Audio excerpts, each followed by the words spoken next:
A string of SNP health secretaries were last night accused of shameful negligence after damning documents exposed their lack of interest in infection alerts at Glasgow's scandal-hit superhospital.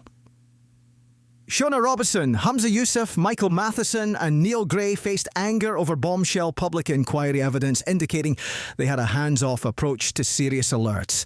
We can reveal that Annette Rankin, an infection control expert at Watchdogs Health Protection Scotland, said Jean Freeman was the only SNP health secretary since the Queen Elizabeth University Hospital opened to show a significant interest in infection warnings escalated to government level.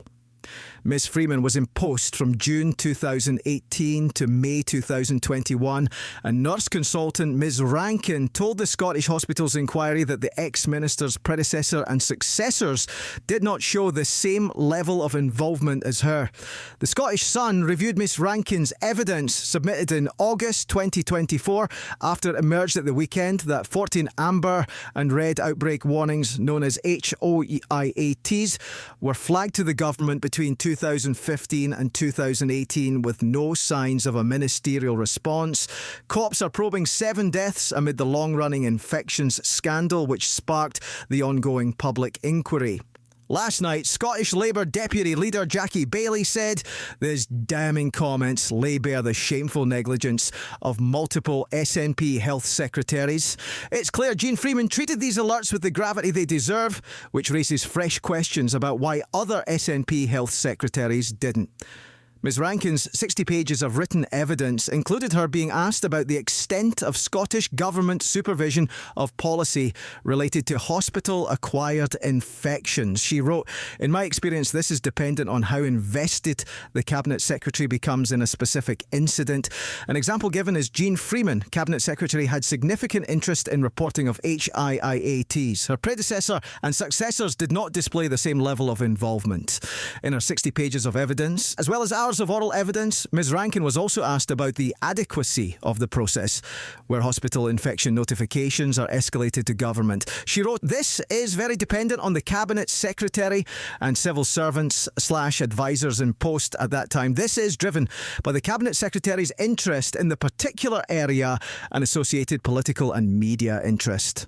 Ms Rankin cited examples including an October 2015 incident, around 6 months after the qeuh opened, where a premature baby died at the campus's Royal Hospital for Children from the Serratia marcescens bacteria. It emerged at the time Shona Robison was Health Secretary that the germ was also present in 5 other babies in the maternity unit. Ms Rankin said the death came against a background of an increasing incidence of colonisation with Serratia marcescens over the previous 5 months. She said there was significant contact between HPS and the Scottish Government once a possible link between a spate of infections and water contamination emerged in March 2018. The disclosures yesterday heaped more pressure on the SNP government over the superhospital scandal. Last month, NHS chiefs admitted that infections linked to the £842 million hospital's water system in particular probably caused deaths. NHS bosses also admitted the facility opened too early in April 2015 amid pressure from undisclosed sources. John Swinney claims SNP ministers only became aware of serious systemic problems at the Queen Elizabeth University Hospital in March 2018. The Scottish Government was made aware of there being water contamination issues in the hospital was in 2018. Ms Rankin also contrasted Ms Freeman's interest in hospital infections with the more hands-off approach of other health secretaries in her oral evidence to the inquiry in September 2024. She said, "There's been cabinet secretaries where you send it to the government's policy unit, it's forwarded up, and we don't hear any more." Ms Rankin's evidence was submitted in August 2024 and she was still in post at HPS at the time, indicating her comments about Ms Freeman's predecessor and successors apply to Ms Robison, Mr Yousaf, Mr Matheson and Mr Gray.